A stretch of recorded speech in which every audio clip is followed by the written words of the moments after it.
Salut tout le monde, j'espère que vous allez bien. On se retrouve pour une vidéo assez spéciale où on va discuter quand même de pas mal de trucs, notamment de la chaîne, de moi et aussi du marché actuel du manga d'occasion en France et en général sur le Bon Coin, Vinted, tout ça. Vraiment n'hésitez pas à me donner votre avis de tout ça en commentaire.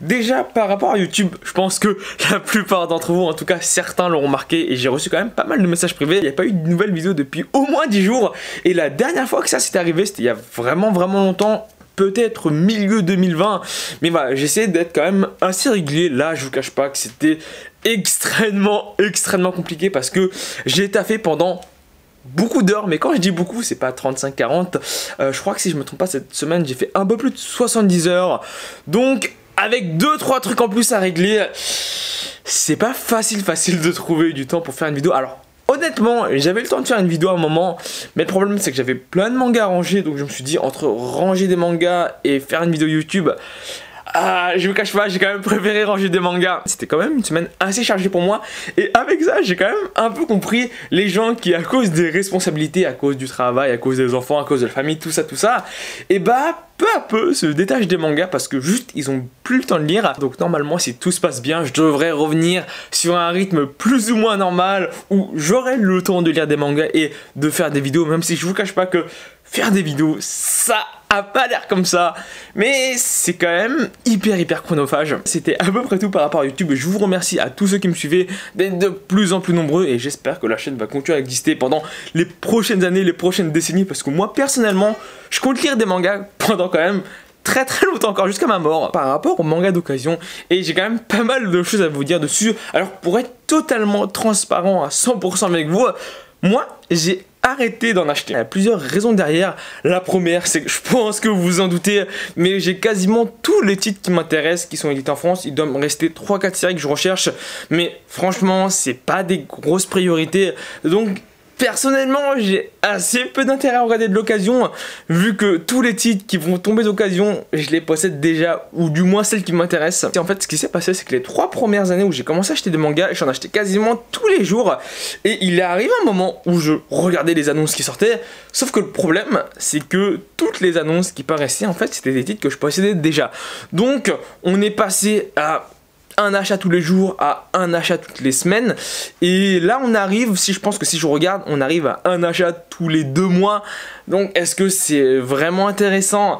Je suis pas convaincu, surtout que ça demande quand même pas mal de temps. La deuxième raison qui m'est quand même assez propre, c'est que actuellement je fais très attention à l'état de mes mangas, et c'est pour ça que je les mets sous pochette, et c'est pour ça que je fais attention à l'humidité, je fais attention quand même un peu à la température, parce que bah, les deux sont assez lié, parce que moi au vu du nombre de livres que j'ai et que je compte les garder pendant très longtemps, il y a un intérêt. Mais la plupart des gens quand ils vont acheter des mangas et qu'ils les laissent de côté après les avoir lus, voilà, en soi c'est pas mauvais ou quoi, c'est juste que on n'est pas vraiment dans la même vision des choses, ce qui fait que c'est pas le cas de tout le monde, mais que aujourd'hui quand je vais chercher des mangas d'occasion, même si je chipote pas dessus non plus parce que forcément c'est des mangas d'occasion, mais l'état me convient souvent pas trop. Surtout que les derniers titres que je cherche sont quand même assez vieux, donc pour les trouver en excellent état, c'est d'autant plus compliqué. Ça m'est vraiment propre. La plupart des gens, quand j'ai discuté de ça avec eux, ils me disent ouais tu chipotes, t'es vraiment maniaque, et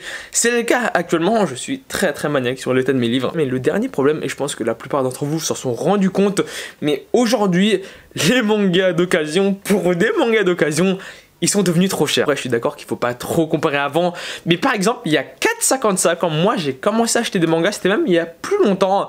Mais pour vous dire, alors je m'en vante pas, je dis juste que c'est un fait, vous me croirez ou non, et j'avais fait même un peu les calculs, mais à l'époque, mes 2000 premiers mangas, je les avais achetés à, je crois en moyenne 75 centimes, donc voilà, c'est beaucoup moins cher qu'aujourd'hui. Alors pour vous dire, les 2000 je les ai achetés à 75 centimes, ensuite entre le 2 millième et le 4 millième, c'était sans doute 2 €, et aujourd'hui je les achète 9.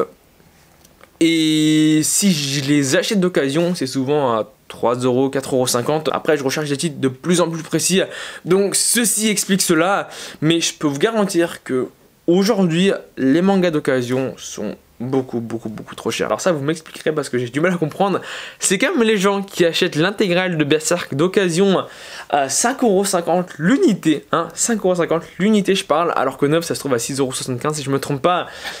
Alors à ce niveau là, pour 1€ de différence, franchement tu les achètes neufs, au moins tu sais que tes tomes sont neufs, parce que des Berserk d'occasion j'en ai vu passer, et si t'as de la chance ils sont en très bon état, mais ils seront jamais comme neufs. Après je dis pas, ça fait un peu plus d'1€ d'économie par tome, ce qui fait que sur la série intégrale t'économises 50€, mais dépenser 50€ de plus pour avoir la collection dans l'état neuf, moi je vous garantis que en fait ça vaut le coup. Et je vous parle de tout ça parce que récemment j'ai vu deux choses quand même assez étonnantes.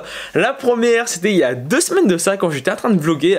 Il y a une mère qui rentre dans la boutique d'occasion qui demande: ouais, vous m'avez bien réservé le volume, si je me trompe pas c'était 27 de l'attaque des titans, et qui l'achète, si je me trompe pas, c'était à 5,50€, alors que neuf ils sont à un peu moins de 7€, peut-être 6,95€. Et du coup elle a demandé au vendeur: ouais, si vous avez d'autres mangas n'hésitez pas à me tenir au courant. Et j'ai trouvé ça quand même assez surprenant parce que en fait il n'y a pas une si grosse différence entre le neuf et l'occasion, et attendre que les tomes soient d'occasion pour les acheter, autant les prendre neufs. C'est vraiment dans cette optique là que j'ai eu un peu du mal à comprendre, parce que vraiment pour moi les boutiques d'occasion c'est fait pour quand on y va, si on trouve des trucs intéressants on les prend, mais attendre de tout acheter d'occasion pour certains titres, alors pour les One Piece je veux bien, mais pour l'attaque des titans, pour les séries un peu plus de niche, c'est pas quelque chose à faire je pense. Après je comprends la démarche que ça permet de faire des économies, mais bon, de 1 tu perds énormément de temps à aller chercher d'occasion, et de 2 bah si tu fais un cadeau, bah en soit rajouter 1€ de plus pour un manga que t'as plus besoin de chercher, pour moi, le problème en fait se pose même pas. La deuxième chose qui est quand même beaucoup plus triste, c'est que j'ai l'impression que actuellement il y a de plus en plus d'arnaques sur les sites d'occasion tels que Le Bon Coin. Alors surtout Le Bon Coin, moi sur Vinted, parce que Vinted généralement t'achètes direct dessus et t'es protégé, mais sur Le Bon Coin il y a des gens qui créent des annonces avec des prix attractifs, donc ce qui fait que les gens se disent: ah ouais non mais si j'achète pas, quelqu'un d'autre va acheter, vu que les annonces partent vite il faut que je me jette dessus, et que les vendeurs disent: ouais je fais que PayPal entre proches. Alors les gars, petit conseil vraiment, si vous ne devez noter qu'un seul truc, quand vous achetez des mangas, si c'est par envoi, passez par le système, si c'est sur Le Bon Coin notamment, achetez, il y a le système de paiement Le Bon Coin, et si le mec vous dit: ouais en PaySafe Card, fais-moi un virement PayPal, généralement 95%, même 97% du temps, c'est des escroqueries. Surtout si les prix sont attractifs, genre des séries intégrales de One Piece, de Seven Deadly Sins à 2€, 2,50€ l'unité. Et petit conseil en plus, les mecs ils commencent à devenir malins.